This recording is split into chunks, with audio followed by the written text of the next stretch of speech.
Hi, my name is Connor Mead, and I'm here today at the 2016 Canadian Science Policy Conference with Dr. Urs Obrist, who is the Senior Science and Technology Counselor at the Embassy of Switzerland in Canada.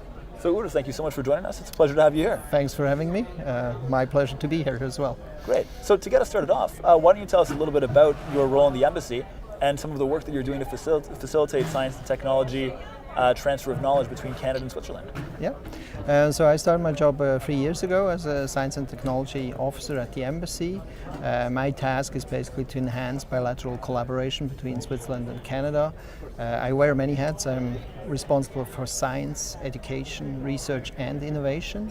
As part of my job, I report about activities, what's going on in terms of Canadian science policy. That's the reason also why I'm here at this conference, obviously. Get to know more people, networking, learn more about the active trends in Canadian science right now. I also work in terms of education, so a big topic we've been working on in the past 2 years is the question of vocational professional education and training. And research-wise, we try to find out where are the trends, where is there potential for collaboration between Switzerland and Canada. And the same basically on the innovation file as well. I mean, we follow current topics with regards to innovation agenda. There's a big movement in Switzerland as well to create innovation parks. So there's a lot of parallel developments that kind of suit the interests for me as a science officer, as well as for the two countries, because we have very similar challenges, I think. So what are some of the benefits of this kind of collaboration? Well, the benefits are, as is the case in any kind of collaboration, you mutually stimulate each other.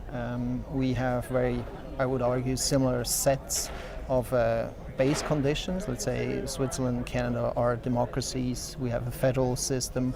We're multilingual.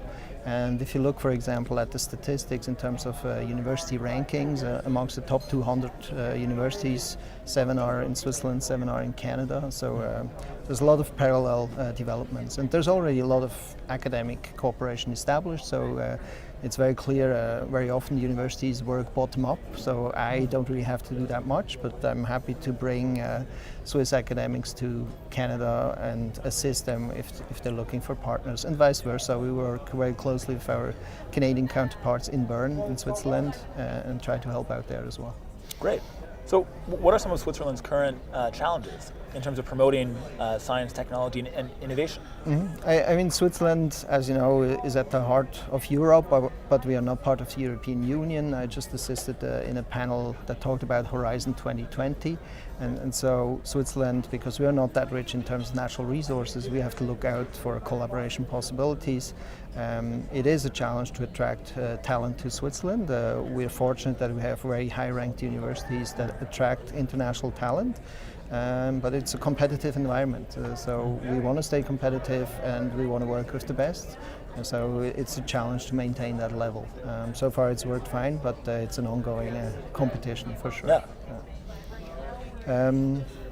I think similar challenges like you have here in Canada in terms of reacting to the new Industry 4.0, the new development in that area. Staying abreast of scientific developments in all areas, be it big data, open science, those kind of larger questions, as much as more specific questions. A file I'm currently working on has to do with polar research.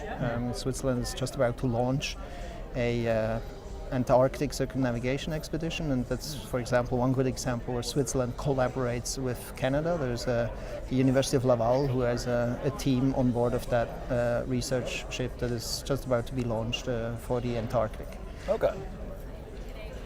So what are some other initiatives that Switzerland is undertaking to facilitate science and technology?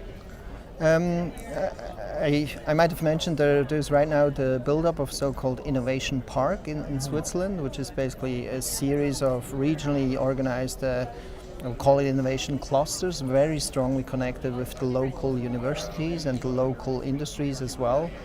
For example, around Basel there's an innovation park which is strongly focused on pharmaceuticals, which comes out naturally because we already have a pharma industry around Basel at this point.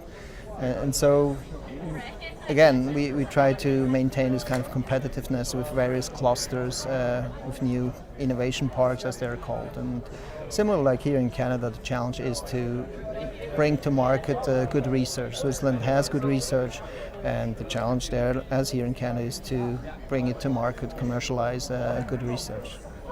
Great. So what do you think is the biggest value of the Canadian Science Policy Conference and the value to you of attending? Mm-hmm. Well, a big component for me being here is obviously, as I said, listening into what's going on in terms of Canadian science policy writ large, and then also very specifically hear elements, which trends are ongoing, where are the strengths in Canadian science, what are the challenges of Canadian policy when it comes to science. And then certainly also the networking plays a very important role for me as well, obviously, getting contact with the funding agencies, with the universities, government representatives. It's a big gain for me to be here and get to know more people. Fantastic. Well, we're very happy to have you, and Urs, thank you so much for joining us for our video interview. My pleasure. Thanks for having me. Have a good afternoon. Likewise. Thank you.